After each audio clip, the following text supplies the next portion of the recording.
My BF of 5 years called me the most hideous girl he's ever been with on Instagram during our anniversary. Then I discovered his friend's text revealing his entire 6-month plan to make me break up with him while he'd been stealing my inheritance and sleeping with my former roommate. I still can't believe I'm typing this. 5 years of my life feel like they've gone up in flames overnight, and I'm still trying to process what happened. Sorry if this is all over the place, but I haven't slept more than 2 hours at a time since it happened. Some background: Christopher and I have been together for 5 years. We met at my friend's graduation party and he pursued me relentlessly. Thoughtful texts, surprise coffee deliveries to my office, remembering every detail I mentioned in passing. He seemed different from anyone I'd dated before, attentive, ambitious, and completely devoted. I even turned down a dream job opportunity in Chicago to stay in our city with him 2 years ago because we were planning our future together. When he got really sick with pneumonia that turned into something more serious 2 years ago, I took unpaid leave to care for him, draining my emergency savings. But that's what you do when you love someone, right? We moved in together 3 years ago, completely renovated his apartment, and merged our lives completely. Joint bank accounts, shared friend groups, holiday traditions with both families. He encouraged me to work remotely more often, to spend quality time together, which I now realize slowly disconnected me from office relationships and advancement opportunities. We had everything planned out: engagement this year, wedding next year, starting a family after that. He even created spreadsheets and timelines. It all seemed so perfect and mature. 6 months ago, I invested $42,000 of my inheritance into Christopher's business venture. That money was originally intended for my graduate school education, but I postponed it to support him. I signed some paperwork he called a formality, which he rushed me through during a fancy dinner where we'd had a couple of glasses of wine. We'd also opened joint credit cards to build our financial future together, with Christopher handling most of the management because of his financial expertise. Looking back, I should have seen the red flags. His criticisms disguised as helping me improve, the way he monitored my social media interactions, how he expressed disapproval of certain friends, especially male friends he claimed were obviously interested in me. He'd make jokes about my appearance, particularly weight fluctuations or fashion choices, always couched as concern: "Those jeans are getting tight, but I'm just worried about your health, babe." I was so excited about our upcoming 5-year anniversary. I had made reservations at the restaurant where we had our first date, bought a custom-made watch with our initials and anniversary date engraved, $3,800, and booked a surprise weekend getaway. I'd taken extra projects at work to afford these special items without touching our joint savings. Christopher had been dropping hints about engagement rings, and his mother had suspiciously called about my ring size. I even found a marriage planning folder on our shared cloud drive. Then came the night that changed everything. I was scrolling through Instagram around midnight after finalizing anniversary preparations when I saw Christopher's post from 2 hours earlier. The caption read, "5 years with the most hideous girl I've ever been with. Time for an upgrade soon. Hashtag counting down, hashtag new chapter, hashtag upgrade." The post featured an unflattering photo clearly taken while I was sleeping with my mouth open, drooling slightly. It had already accumulated 347 likes and 89 comments. My hands were shaking so hard I could barely hold my phone. I read comments from our mutual friends. "Dude, is your account hacked?" And Christopher's reply, "Nah man, just speaking truth finally. Time to upgrade from economy to first class if you know what I mean." The most devastating comment came from his college roommate. "Finally, we've been telling you to dump that deadweight for years," with 48 likes, including several mutual friends who had been warm to my face just days before at a dinner party. My boss and several coworkers had seen it too. My director messaged, "We need to discuss the social media situation affecting the department tomorrow morning," while my colleague simultaneously texted, "Are you okay? This seems awful and unlike him." I frantically called Christopher 17 times with no answer, while watching him actively reply to comments in real time, including responding to compliments about his appearance with flirtatious remarks. Then I saw it. He had tagged Sarah, my former college roommate, in the comments with a winking emoji and heart, writing, "The future's looking bright winky face," with Sarah responding with a kissing emoji and "can't wait for our trip heart" emoji, referencing a weekend getaway I had paid for as Christopher's early anniversary gift. I immediately checked our bank accounts at 2 a.m., discovering several unexplained large withdrawals totaling $8,700 over the past month.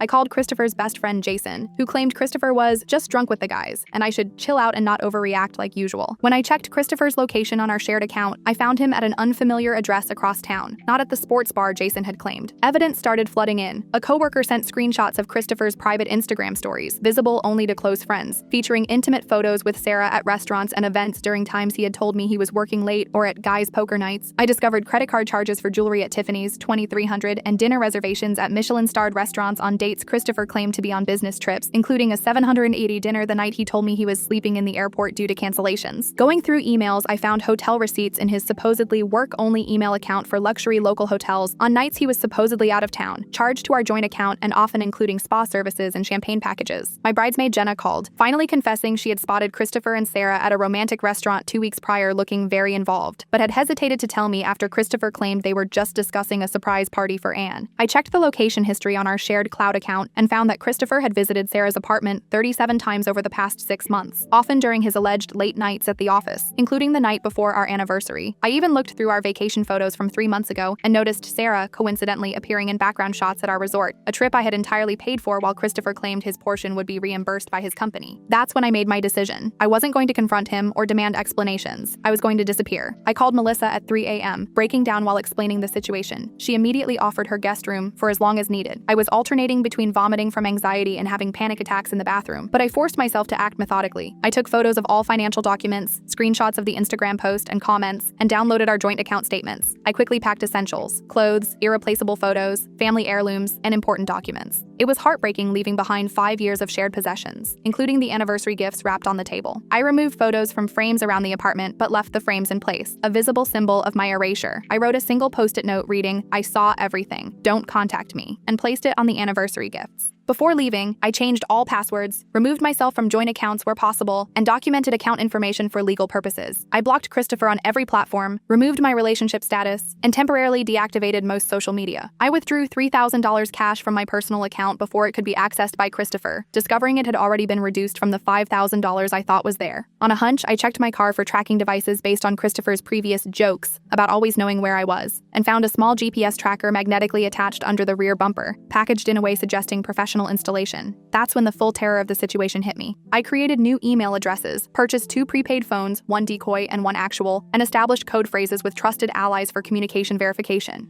I arrived at Melissa's apartment at 5 a.m., finally breaking down completely, alternating between rage and paralyzing grief. I slept only after taking screenshots of the Instagram post, which was still active 7 hours later and had accumulated over 500 likes and 127 comments. I woke in panic after only 2 hours of sleep, instinctively checking the tracking app we shared and seeing Christopher's location moving toward Melissa's neighborhood. We immediately relocated to her sister's apartment in a secured building instead. That first day, I woke to 47 missed calls on my original phone from Christopher, his mother, and mutual friends, starting around 9 a.m. when he presumably returned home. His voicemails progressed from confusion, "Babe, where are you?" to anger, "You're overreacting as usual," to manipulative concern, "I'm worried about your mental state." His messages shifted strategically, claims of being hacked, then claiming it was a drunken mistake, then blaming me for not having a sense of humor. His final voicemail was a tearful apology claiming overwhelming stress led to a terrible mistake, begging me to come home so we could fix this together. Friends started messaging me too, with concerning patterns revealing Christopher was controlling the narrative. Multiple people used identical phrasing. "He made one mistake in 5 years, and he was just drunk and stupid," suggesting coordinated messaging. My brother Ryan called, claiming Christopher was beside himself, and I was destroying him by overreacting. Christopher's mother, Elaine, called my parents, describing me as having a mental health episode and suggesting I might harm myself, which prompted panicked calls from my parents. That first week, I established a daily routine in Melissa's guest room, remote work, minimal outside contact, and processing the emotional trauma. Christopher sent flowers and gifts to my workplace and parents' house, which I instructed to be returned or donated. My parents initially pressed me to at least talk to him before I showed them the Instagram post and financial records. It was surreal watching my life implode from a distance, glimpsing through Melissa's accounts how Christopher was spinning the narrative as a regrettable mistake, while portraying himself as the victim of my extreme reaction. First update, 1 week later. After the initial shock, I started taking small steps to reclaim my life. I consulted with a financial advisor and attorney, Melissa's friend, to understand my financial exposure and options. I opened new bank accounts at a different bank, redirected my direct deposit, and filed fraud alerts on my credit. I gathered evidence, screenshots, account statements, and a detailed timeline of Christopher's actions and discrepancies. The most empowering moment was filing a police report regarding unauthorized financial transactions, despite feeling intimidated by the process. I needed a physical transformation too. I cut my long hair, which Christopher had forbidden me from changing, dyed it a color he disliked, and updated my wardrobe. With Melissa as the official leaseholder to avoid detection through credit checks, I secured a new apartment with security features. I created new social media accounts under a variation of my name, connecting only with fully trusted individuals. I symbolically returned to photography, a hobby Christopher had discouraged, purchasing a new camera with my remaining savings. At work, I had honest conversations with my boss about the situation and found unexpected support. I reconnected with the Chicago firm that had previously offered me a position, tentatively exploring if the opportunity might still exist. I took on a challenging new project to refocus my mental energy and rebuild professional confidence. I started therapy to process the betrayal trauma and began recognizing patterns of emotional abuse I'd normalized. I reconnected with friends Christopher had alienated, discovering many had seen red flags but felt unable to voice concerns. Then the antagonist pushback began. Christopher discovered my workplace arrangement and showed up in the office lobby with flowers, refusing to leave until security escorted him out. He sent an overnight email barrage, 37 emails between 1 and 4 a.m., alternating between vicious accusations and desperate apologies. He created a fake Instagram account to contact my friends, friends, using manipulated screenshots to suggest I was struggling mentally. He even appeared at Melissa's apartment, resulting in neighbors calling police and a warning issued against harassment. His mother, Elaine, arrived unannounced at my parents' home, bringing family photos and tearfully pleading for intervention. I discovered she had been telling family members that I had a history of emotional instability, fabricating incidents that never occurred. Christopher and Elaine had been gradually influencing my brother Ryan for years, creating a rift between us. The financial warfare was equally vicious. Christopher removed $27,000 from our joint savings account 2 days after I left, claiming it was his contribution. I received formal communication that I was being removed from the business I had invested in, with complicated legal justification. I found credit inquiries on my credit report showing Christopher had attempted to open new accounts using my information after I left. Most shocking was discovering our joint investment account had been emptied months ago, with statements manipulated to hide the withdrawals. My reputation was under attack too. Christopher's friends posted synchronized social media alluding to me being unstable. Mutual friends reported Christopher's new narrative, claiming I had cheated first, had addiction issues, or was financially exploiting him. I discovered a group text where Christopher coordinated their story, instructing friends on how to respond if questioned about our relationship. A bridesmaid from my friend's upcoming wedding requested I step down to avoid drama with Christopher, who was the groom's friend. Then came the anonymous whistleblower. I received an anonymous email containing screenshots from a private Instagram group chat where Christopher and friends had been planning the public humiliation for weeks. The content was devastating. Friends suggesting increasingly cruel captions, Christopher sharing private intimate details about me, and discussing how to make her dump him so he could play the victim. The group had been rating the upgrade options, with Christopher featuring Sarah prominently as the current frontrunner, with detailed discussions of their sexual relationship dating back 6 months. The final crushing screenshot showed Christopher sharing our 5-year anniversary plans with the group, mocking my efforts, and planning to string me along until after I transferred the remaining inheritance money for phase 2 of the business. Thomas, Christopher's business partner, requested a discreet meeting at a hotel coffee shop. Visibly nervous and checking for surveillance before speaking, he revealed a complex scheme. Christopher had been systematically diverting company funds through shell accounts, with documentation showing $157,000 missing over 8 months. The formality paperwork I signed included personal guarantees for business loans significantly larger than disclosed, $120,000 rather than the $25,000 Christopher had told me, with my inheritance used as collateral without proper disclosure. Thomas admitted Christopher had 2 previous businesses that followed the same pattern, bringing in partners with assets, leveraging their credit and capital, then manufacturing a business failure while pocketing the investments. He provided a flash drive containing financial records he'd been secretly documenting for months, including emails where Christopher discussed the exit strategy from both the business and relationship. The stress manifested physically: significant weight loss, hair falling out, stress-induced eczema, and insomnia. I was experiencing an identity crisis. Realizing 5 years of my life had been partially built on calculated deception, I developed paranoia about being watched or monitored, jumping at every notification and unknown number. I had to repeatedly explain the situation to doctors, workplaces, and financial institutions to address the cascading consequences. Then came the Sarah connection. I accidentally discovered through a mutual friend's social media that Sarah had been present at Christopher's family events during times she told me she was visiting her parents. I found evidence she had accessed our apartment when I was traveling for work, including a forgotten earring I had previously attributed to Christopher's sister. Sarah had been actively maintaining her friendship with me while secretly seeing Christopher, extracting information about our relationship. I realized major fights with Christopher often followed my confiding relationship concerns to Sarah, suggesting strategic use of this information. Second update, 3 weeks later. The breaking point came when I received simultaneous texts from multiple friends about Christopher and Sarah appearing together at a restaurant, openly affectionate, just 3 weeks after the Instagram incident. I also discovered Christopher had listed our shared apartment for sale without notification, with an open house scheduled. I realized continued silence was allowing Christopher to control the narrative and potentially create long-term financial and reputation damage. I decided to confront him on my terms, with evidence in hand, choosing a public cafe with security and emotional support nearby. I methodically organized digital and physical evidence into a timeline, revealing the full extent of Christopher's deception. I consulted with both a therapist and attorney about how to approach the confrontation to protect myself emotionally and legally. Melissa and 2 other friends were positioned nearby in the cafe, with a predetermined signal if intervention was needed. I carefully selected the location: a cafe with security cameras, near my attorney's office, with multiple exits and public visibility. I had an intensive therapy session focused specifically on maintaining emotional regulation during the confrontation. I practiced responses to anticipated manipulation tactics, with role-playing exercises to prepare for emotional triggers. I developed a specific communication plan: questions to ask, points to cover, and when to disengage regardless of response. I wore clothing Christopher had criticized, styled my hair in the way he disliked, and wore jewelry from my grandmother rather than gifts from him. I arrived early to position myself facing the door, back to wall, with clear paths to exits and bathroom. I set up a discreet audio recording app, legal in our one-party consent state, and ensured Melissa had visibility from her position. When Christopher entered, I immediately recognized the practiced charm on his face as the manipulation it was. He arrived with puffy eyes, my favorite flowers, and the watch I had custom-made for him ostentatiously on his wrist. He attempted to hug me, his expression showing rehearsed sadness, and immediately launched into how worried sick he had been. His tone was precisely calculated, quiet enough to require leaning in, forcing intimacy, while projecting vulnerability to anyone observing. His performance progressed, starting with concern for my well-being, transitioning to confusion about my extreme reaction, followed by tearful admission of a stupid drunken mistake. When his initial approach failed, he shifted strategies, reminiscing about our history and invoking future plans we had made. He escalated to kneeling beside my table, creating a scene resembling a proposal, effectively weaponizing public attention. His voice cracked when mentioning the anniversary surprise he had planned, strongly hinting at an engagement ring. He produced calculated tears when mentioning our plans for children, even naming the hypothetical daughter we had discussed. That's when everything changed. Christopher's friend Jason, witnessing the performance via cafe livestream, texted me, "I can't watch this anymore. He's lying to your face. It wasn't a drunk mistake." I received 3 consecutive text images while maintaining eye contact with Christopher, screenshots of the planning conversation spanning weeks. The details were sickening. Christopher discussing with friends how to execute the perfect exit strategy, where I would break up with him while he maintained his image. Christopher had described Sarah as already lined up and eager to step in publicly once Anna's out, with a detailed timeline for transitioning relationships. Jason's final text revealed Christopher had been systematically transferring my business investment to a separate account. Additional screenshots showed Christopher bragging about me working overtime to buy me an expensive watch, while he was spending my investment money on trips with Sarah. Christopher had created a breakup fund, using money from our joint accounts, calculating exactly how much he could take without triggering my suspicion. Jason's final devastating text read, "He's been planning to leave for 6+ months but wanted to get the rest of your inheritance first. I should have told you sooner." I calmly showed Christopher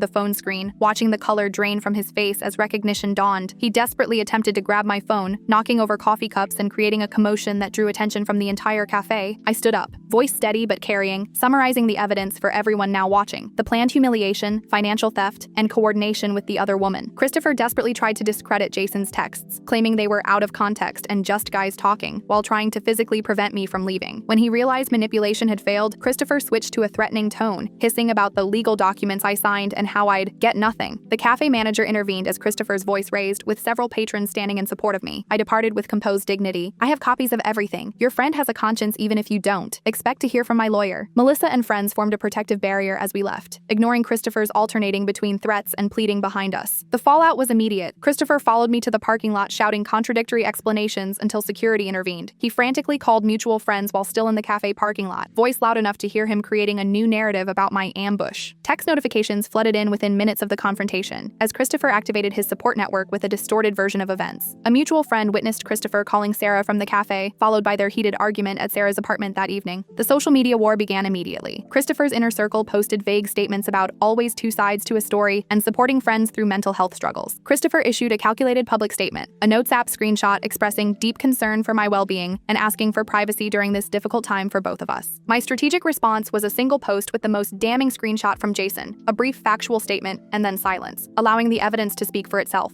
The community rapidly divided, longtime friends forced to choose sides, professional contacts awkwardly navigating the situation, and family members conflicted by competing narratives. Christopher's mother, Elaine, appeared unannounced at my workplace, creating a scene claiming I was destroying her son with lies. This resulted in a humiliating meeting with HR and executive management to explain the personal situation affecting the company. Elaine escalated to contacting my extended family members with elaborate fabrications, including claims I had cheated throughout the relationship. My brother Ryan called, revealing he had secretly maintained contact with Christopher and believed I was exaggerating for attention. The financial battle intensified. Christopher emptied our remaining joint accounts within hours of the confrontation. Over $17,000 I had contributed to household expenses. I received a threatening letter from Christopher's lawyer, his uncle, claiming I owed substantial money for business obligations and breach of contract. My lawyer sent formal demands for accounting of my investment, return of misappropriated funds, and evidence preservation notice. I discovered Christopher had secretly taken out a $30,000 loan using my personal information, revealed when collection notices arrived at my parents' address. Personal security became a serious concern. I found evidence someone had attempted to enter my new apartment, with slight damage to the door lock. Terrifying late-night phone calls from blocked numbers, breathing but no speaking, started coming exactly at 2:17 a.m., the time I had typically gone to bed with Christopher. I installed security cameras, changed routines, and created safety protocols with friends due to escalating concerns about Christopher's stability. Then came a disturbing delivery, a package containing items from our past, including intimate photographs, with a note reading, "I still have everything." The professional consequences were significant. Clients questioning my stability based on rumors, colleagues treating me with awkward caution, and a potential promotion delayed. I had to selectively confide confide in key professional contacts to counter the spreading narrative about my mental state. I had a painful conversation with my parents, showing them comprehensive evidence after they suggested I consider taking Christopher back since everyone makes mistakes. I met with Thomas, Christopher's business partner, and the company's accountant, discovering evidence of potentially fraudulent financial activities that could have legal implications for all involved.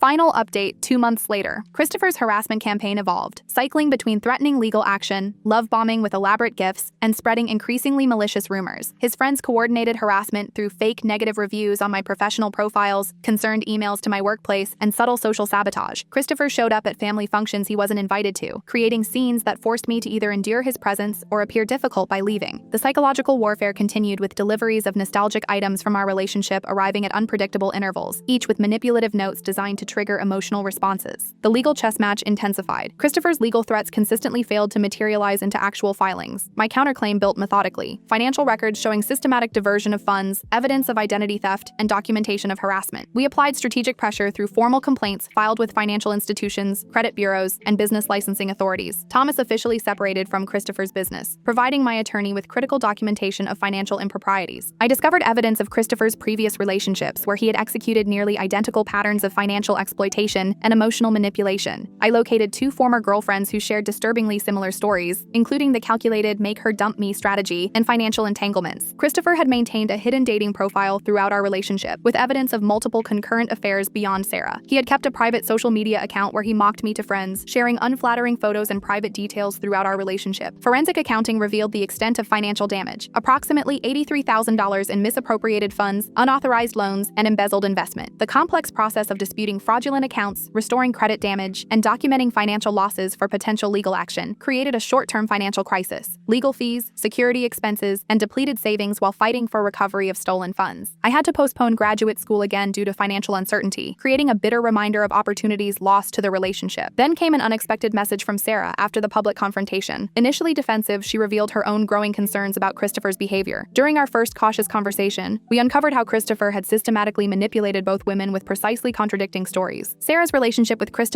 had also become controlling and financially exploitative, following a similar pattern. She provided critical evidence, recordings of Christopher admitting to financial manipulation and planning to leave both women once extracting maximum benefit. We discovered Christopher had used the same anniversary restaurant, identical, thoughtful gifts, and even the same pet names with Sarah, revealing the calculated nature of his seeming authenticity. I had a painful family therapy session with my parents and brother, addressing how Christopher had systematically influenced family dynamics for years. My brother Ryan gradually recognized how he had been manipulated, discovering Christopher had been lending him money from my accounts to create loyalty. Tension continued with extended family members who still questioned my version of events, having only heard Elaine's crafted narrative. At a bittersweet holiday gathering, family protective instincts finally overrode doubts after Christopher attempted to crash the event, resulting in police being called. Professional reconstruction was challenging, explaining security measures to concerned management, addressing rumors affecting client relationships, and rebuilding professional confidence. I faced the difficult decision regarding the potential Chicago position, weighing career opportunity against the practical and emotional costs of relocation, while legal issues remained unresolved. I developed new professional boundaries after recognizing how completely work-life boundaries had eroded during the relationship. My performance review occurred amid the crisis, requiring vulnerability with management about how personal circumstances affected work while demonstrating resilience. I confronted the reality that 5 years of life decisions had been influenced by systematic manipulation, creating profound identity disorientation. I began disentangling authentic personal preferences from those adopted to please Christopher or avoid criticism. I rediscovered abandoned interests, reconnected with discarded friendships, and rebuilt self-trust after years of subtle gaslighting. Dating again was disorienting, revealing both heightened awareness of red flags and new anxiety triggers from the relationship trauma. Practical aftermath continued, changing locks after receiving an anonymous envelope containing a copy of my new apartment key, installing a comprehensive security system. The financial aftermath included mounting legal fees, damaged credit score despite disputes, and depleted savings, while financial recovery remained uncertain. The administrative burden seemed endless, changing accounts, addresses, passwords, and documentation across every life system. I maintained constant vigilance, checking for tracking devices on my car, screening unknown callers, and maintaining awareness of surroundings in public spaces. I discovered my resume had been sabotaged on job sites with false information, requiring extensive damage control with recruiters and potential employers. But amid this chaos came unexpected alliance and forward movement. Sarah and I realized we were both victims of Christopher's elaborate manipulation scheme rather than rivals. We shared timestamped evidence, communications, and financial records, creating comprehensive documentation of Christopher's pattern of abuse and fraud. We filed a joint police report regarding the financial fraud, strengthening our case with corroborating evidence. Sarah revealed that 3 other women had contacted her with similar experiences with Christopher, creating a network of survivors sharing resources and support. Together, we contacted a reporter from a local news site interested in covering financial abuse and romance scams, agreeing to share our story anonymously to warn others. I made significant life changes, securing a new apartment in a building with 24-hour security and doorman, adopting a dramatic platinum pixie cut, a style Christopher always criticized, and reconnecting with the Chicago firm about the position I had declined for him. In a calculated moment of catharsis, I returned all Christopher's belongings in a box left on his doorstep, including a handwritten list of every red flag I ignored, a spreadsheet documenting his financial exploitation totaling $87,342.16, and the statement I may have trusted blindly, but I document meticulously. I received unexpected support from the business community as Christopher's reputation crumbled following financial improprieties coming to light, with 3 former business associates reaching out to offer professional connections and testimonials about his character. I accepted the Chicago position with an unexpected promotion and relocation package, representing a 30% salary increase from my current role and complete career reset away from Christopher's sphere of influence. In a serendipitous twist, I discovered the Chicago office is directly partnered with the graduate program I had planned to attend, with tuition assistance benefits that would allow me to finally pursue my postponed education. I found a newfound confidence in my ability to overcome betrayal while still admitting to crying myself to sleep some nights. My trust in others has been fundamentally altered. Christopher's business is now under investigation by state financial regulators based on evidence Thomas and I provided, with his carefully crafted professional reputation dismantling as quickly as his personal one. My therapist reminded me that while complete healing may take years, my resilience in the face of systematic abuse demonstrates extraordinary strength rather than the weakness Christopher had conditioned me to see in myself. I'm writing this from the middle of packing for Chicago. The storage unit is filled with boxes of the life I thought I was building, while my new apartment lease sits on my desk waiting for signature. Some days I still wake up in a panic, checking for location trackers and expecting another crisis. Other days I feel a strange gratitude for escaping before marriage or children made separation impossible. Christopher still has supporters who think I'm exaggerating, and honestly, some days the energy it takes to keep fighting for financial justice feels overwhelming. But watching his carefully constructed image crumble as the investigation proceeds has its own satisfaction. This isn't the neat, happy ending where the villain gets everything they deserve and the protagonist rides triumphantly into the sunset. Real life is messier. I'm still healing, still occasionally crying in therapy, still jumping at unexpected texts. But I'm also laughing again, planning again, dreaming again. Sarah and I meet weekly to compare notes for the investigation and then stay to share recovery tips and occasional wine. Last week, we actually laughed until we cried about the identical spontaneous romantic gestures he had performed for both of us. The best revenge isn't plotting against him. It's reclaiming my future while he faces the consequences of his actions. I'll update if anything major happens with the legal situation, but honestly, I'm focusing on myself now. Thank you for all the support through this nightmare. Your comments helped me feel less alone when I needed it most.